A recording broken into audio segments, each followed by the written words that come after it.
الحمدللہ رب العالمین والصلاة والسلام علی سیدنا محمد خاتم النبیین وعلی آلہ واصحابہ اجمعین۔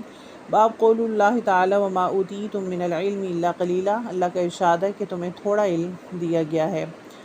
حضرت عبداللہ بن مسعود روایت کرتے ہیں، وہ کہتے ہیں کہ ایک مرتبہ میں نبی کریم صلی اللہ علیہ وسلم کے ہمراہ مدینہ کے کھنڈرات میں چل رہا تھا اور آپ کھجور کی چھڑی پر سہارا دے کر چل رہے تھے، تو کچھ یہودیوں کا ادھر سے گزر ہوا۔ ان میں سے ایک نے دوسرے سے کہا، رسول اللہ صلی اللہ علیہ وسلم سے روح کے بارے میں کچھ پوچھو۔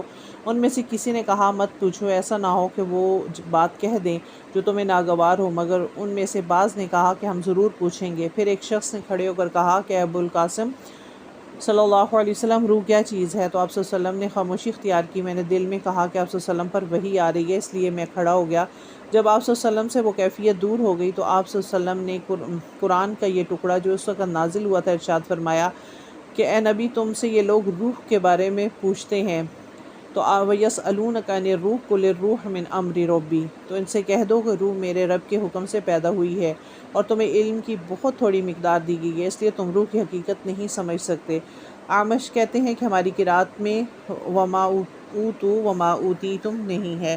تو روح کی حقیقت کے بارے میں یہودیوں نے جو سوال کیا تھا اس کا منشا بھی یہی تھا کہ چونکہ تورات میں بھی روح کے متعلق یہی بیان کیا گیا ہے کہ وہ خدا کی طرف سے ایک چیز ہے، اس لیے وہ معلوم کرنا چاہتے تھے، اور مختلف قسم کے سوالات جو ہیں وہ نبی کریم صلی اللہ علیہ وسلم سے کرتے رہتے تھے، اور ان کی تعلیم میں جو تورات کے مطابق ہے یا نہیں، تو یہ بھی فلسفیوں کی طرح روح کے سلسلے میں ادھر ادھر کی باتیں کہتے تھے۔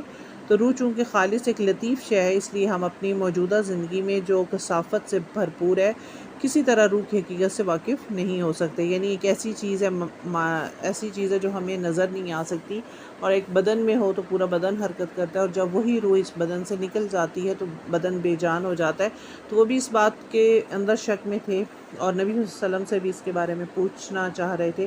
تو جو تورات میں بیان تھا وہی اللہ تعالیٰ نے قرآن مجید میں بھی نازل کر دیا کہ یہ ایک امر ربی ہے۔ ہمیں بھی اس بات پہ یقین رکھنا چاہیے۔ سبحانک اللہم و بحمدک، نشہد ان لا الہ الا انت، نستغفرک و نتوب الیک۔ السلام علیکم ورحمۃ اللہ وبرکاتہ۔